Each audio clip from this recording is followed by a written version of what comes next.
Iran ఏం చేస్తుంది? వాడి చేతిలో ఉన్నటువంటి ఆయుధాన్ని పిచ్చోడి చేతిలో రాయిలాగా ఎటు పడితే అటు ఏస్తోంది. డ్రోన్‌లు వాడేస్తుంది, మిస్సైల్‌లు వాడేస్తుంది, బాలిస్టిక్ మిస్సైల్ వాడేస్తుంది. ఇది ఒక నిర్దేశిత లక్ష్యం. అవతల వాళ్ళ యొక్క ఆహ్, సైన్య లక్ష్యాలను ఏమైనా దెబ్బతీయగలుగుతుందంటే లేదు.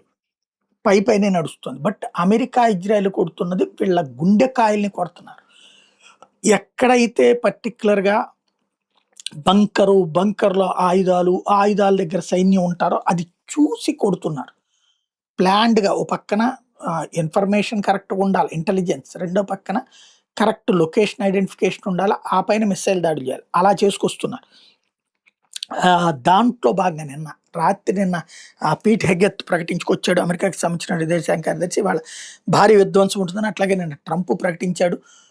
ఒక పెను విధ్వంసం అంటే ఎట్లా ఉంటుందో చూపెడతామని. అలాగే చేసుకొచ్చారు. B-52, B-2 బాంబర్లతో 2000-5000 కిలోల బరువైనటువంటి పేలుడు పదార్థాలను తీసుకెళ్ళి ఇస్లామిక్ రెవల్యూషనరీ గార్డ్ కార్ప్స్ IRGCకి సంబంధించినటువంటి హెడ్ క్వార్టర్ కర్గ్ ద్వీపంలో ఉంది.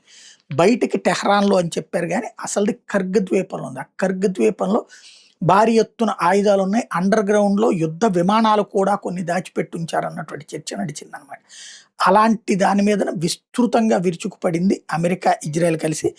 ఆ దెబ్బకి పెను విస్ఫోటనాలు సంభవించినాయి. ఒక రకంగా ఆ దీవి భూమిలో కుంగిపోయేంతటి పెను ఉత్పాతం సృష్టించింది. ఎంతమంది చచ్చిపోయారనేది తెలీదు. కానీ పెను విధ్వంసం జరిగిందని ఇరాన్ గూడా అంగీకరించింది.